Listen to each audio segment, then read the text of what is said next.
Welcome sa Brother Side Out. Bro, ano nga ba ang mga uso na hairstyles ngayon na panlalaki? Ang haircut mo ay napakahalaga kasi ito ay magbibigay ng self-confidence sa'yo at overall attractiveness and sex appeal sa babae. Bro, lagi mong tatandaan na may pinagbabagayan ng mahabang buhok at ang may clean buhok.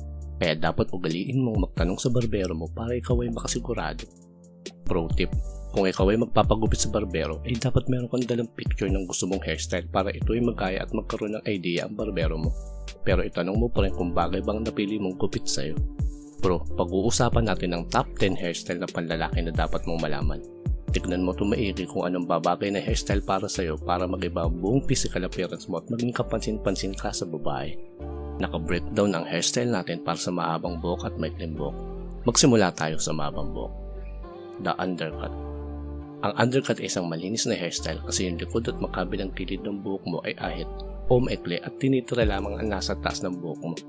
Itong hairstyle na to ay binibigyan ng emphasis yung both sides ng mukha mo at ikaw ay magiging kapansin-pansin at malinis tignan. Classic pompadour. Bro, ang pompadour or the pump ay ang paborito kong ginagamit na hairstyle. Ito ay nagkakarakterize ng mataas na volume sa taas ng buhok and it speaks class and sophistication. Ang hairstyle na to ay old school at high maintenance at medyo magastos pero nating attract sa woman better than a classy and sophisticated hairstyle. Classic whip cut. Katulad ng classic pompadour, ang classic whip cut ay isang gupit na pangmahabang buhok at ang mga babae ay ang gustong ganitong gupit. Kung di masyadong straight ang buhok mo at wavy ay bagay itong hairstyle na to sa'yo. Make sure na yung barbero mo ay alam kung paano ang ganitong gupit. Tousled. Ang tousled haircut ay isang messy hairstyle na parang bagong gising ka lang sa kama at ito ay nagiging signature hairstyle ng mga bad boys due to its rebellious nature. Alam mo naman ng mga majority ng babae ay gusto ang attitude at appearance ng mga maaangas at bad boy ang dating.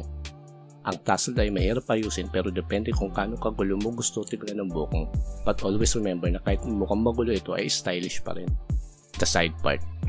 Ang side part ay isang classic gentleman haircut na matagal nang ginagamit ng mga kalalakihan. Ito ay isang slick hairstyle which speaks simplicity and maturity at ito ay gustong gusto din ng mga babae. Ang gupit na to ay laging ginagamit ng mga kalalakihan lalo na yung mga young professional kung gusto mong formal kang tingnan. Long round layered. Bagay ito sa mga mahaba at makapal ang buhok. Kung wavy ang paghaba ng buhok mo ay bagay ito sa'yo. Ang mga pinagbabagayan ng hairstyle na to ay mga matatangkad na lalaki na fit or may built ang katawan. Celebrity na may ganitong haircut ay si Bradley Cooper and Jason Momoa.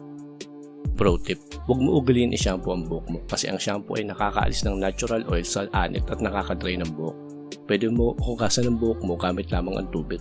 Pero kung magsha-shampoo ka ay advisable ay every 3 to 4 days lang. Ito naman ang hairstyle ng mga maikling buhok. Bald head. Kung ikaw ay tinatamad magayos ng buhok o napapanot ka na pero gusto mo pa rin magmukhang astig, then kalbo o bald head ang bagay sa'yo. Itong hairstyle na to ay napaka-attractive sa babae kasi ito ay napakalinis tignan at tingin ng mga babae sa ganitong kupit ay confident ang lalaki at malakas ang loob. Celebrities and athlete na may ganitong buhok ay si Jason Statham, The Rock at si Floyd Mayweather Jr. The buzz cut. Ang buzz cut ay isang military style low haircut at ito ay nagsisignal na isa kang disiplinado na tao. Itong hairstyle na to ay binabagayan halos kahit na sinong lalaki at ito ay nakakatulong itago kung manipis na ang gitnang parte ng ulo mo o napapanot ka na. Ang hairstyle na to ay lahat ng parte ng buhok mo ay uniform at magkasing ikli. The fade. Ang fade hairstyle ay ang pinaka-trendy at uso ngayon sa lalaki at preferred to ng mga babae. Ang concept ng fade ay yung kilid ng buhok mo at likuran ay magkakaiba ng shade, pababa, hence the fade. Ito ay common hairstyle ng mga sikat na athletes. Makikita mo to sa ilang NBA stars tulad ni Kyle Kuzma. The crew cut. Kung ikaw ay yung professional at lagi ka nagmamadali at gusto mong low maintenance ang hairstyle mo ay crew cut ang bagay sa'yo. Ito ay nagbibigay ng signal na ikaw ay malinis, maayos at masipag tignan. Ang crew cut na may onting buhok sa kitang parte ng anit mo. Ang mga army at police ay ganito ang hairstyle para ipakita nila na sila ay disiplinado.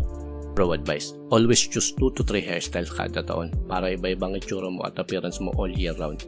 For example, short hair ka kapag mainit ang panahon at long hair ka naman kapag malamig ang panahon.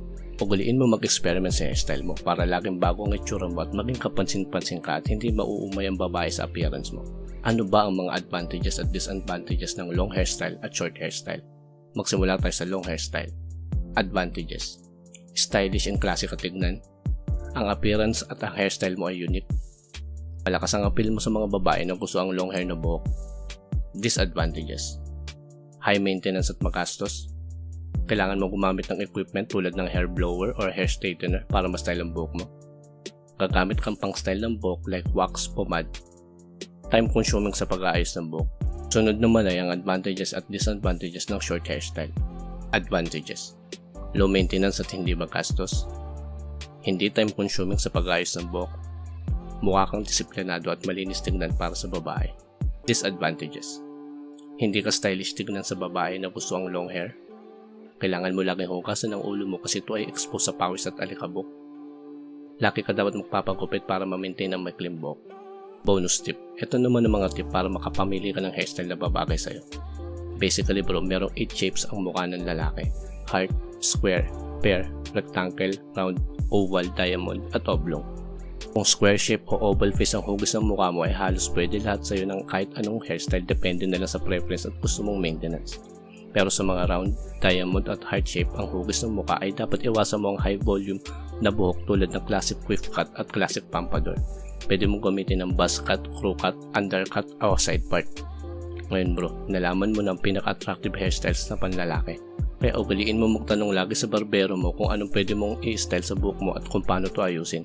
Mag-invest ka sa hairstyle mo kasi kapag ang hairstyle mo is stylish at kapansin-pansin, ay tataas ang self-confidence mo at sex appeal mo.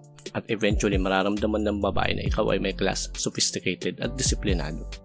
Gumamit ka din ng mga produkto para malagaan ang buhok mo at iba't ibang pang-ayos ng buhok tulad ng wax at pomade o kahit anong pwede mong ilagay sa buhok mo. Minsan kasi kailangan mo din gumamit ng blow dryer para talaga umayos tignan ang hairstyle mo.